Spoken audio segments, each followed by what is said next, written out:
À mon sens, la connaissance n'est pas mentale. Elle peut être innée. Par exemple,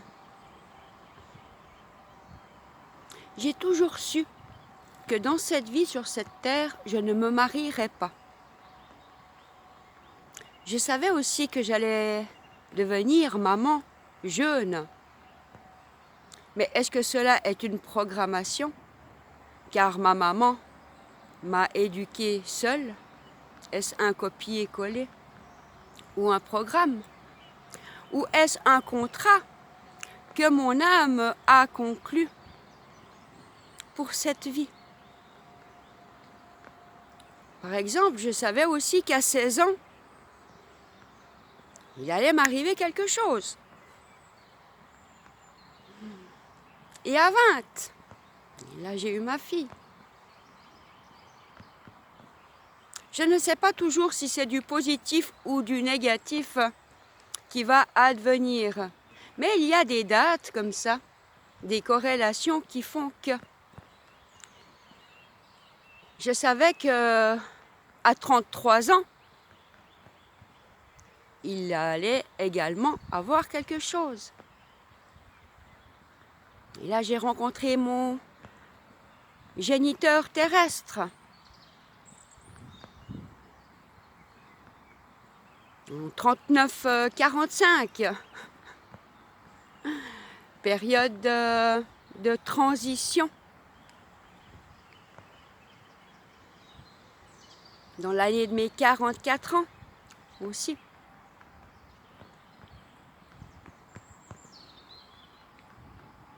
Et la dernière connaissance que j'ai, c'est que quelque chose de beau arriverait à mes 53 ans.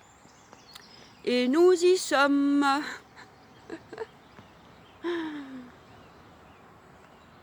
Tout cela pour dire que si nous gardons notre fil avec notre conscience supérieure, au fond de nous, nous savons. Il y a des choses que nous ne pouvons pas expliquer, le pourquoi du comment. Mais on sait. Est-ce que ça vous arrive aussi qu'au fond de vous, eh ben, vous avez ce savoir aussi de ce qui est juste et ce qui ne l'est pas, ce qui est bon et ce qui ne l'est pas. J'ai l'impression qu'à l'heure actuelle, il n'y a plus cette conscience du bien ou du mal. Mais pour moi, c'est une logique innée. C'est à travers mes expériences que je sais qu'en agissant de cette manière, eh bien, si nous plantons des carottes, nous allons récolter des carottes. Hein. C'est pas un pommier qui va pousser.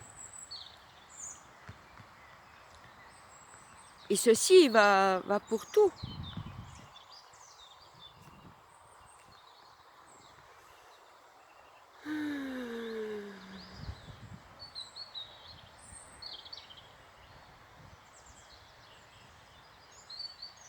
Ça, j'ai aussi remarqué en faisant l'expérience à l'extérieur. Du moment où on me donnait un avis, par exemple un avis médical, ben pour être sûr que le pronostic était juste, eh ben j'allais demander un deuxième avis. Et devinez quoi? Le deuxième avis était différent. Donc j'allais demander un troisième avis pour savoir lequel des deux était juste. Et je me retrouvais encore avec un troisième avis.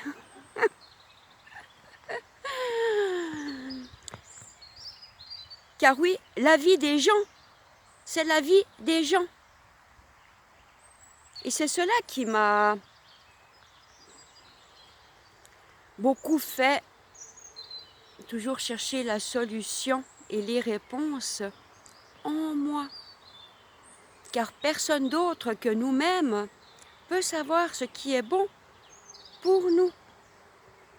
Même si quelqu'un nous veut du bien, eh bien des fois, ce n'est pas notre bien. Vous comprenez?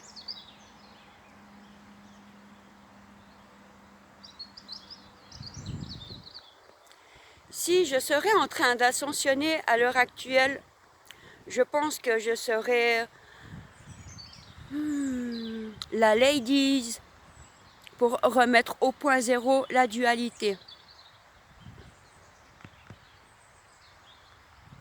Car oui, ayant vécu cette expérience, et ayant conscience aussi que, mine de rien, nous sommes dans un jeu, ben là j'ai plus envie de jouer, je vous avoue.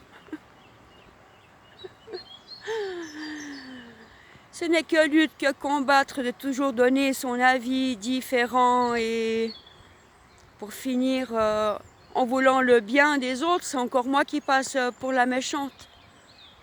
Parce que oui, la vérité dérange. Et sur chaque situation, eh bien, il y aura une double polarité.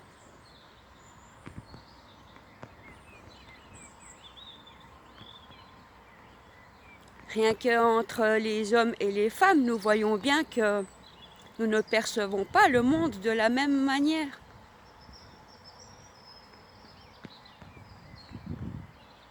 Et en discuter sans jugement, cela est enrichissant. Ah ouais, c'est possible, ouais, c'est une bonne façon de voir la chose, je n'avais pas vu cela comme ça. Voilà pourquoi nous avons quand même besoin les uns des autres pour grandir.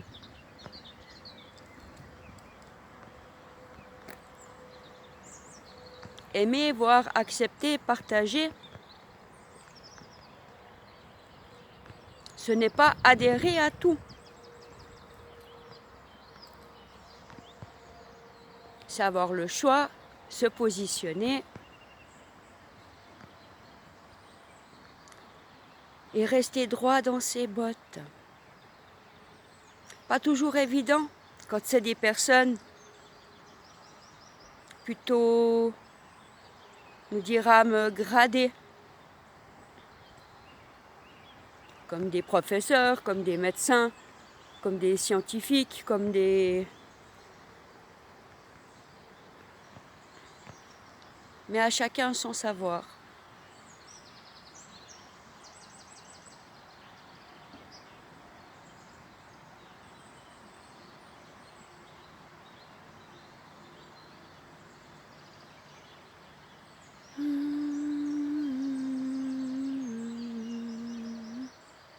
Faites confiance en votre propre perception, car cela est juste pour vous.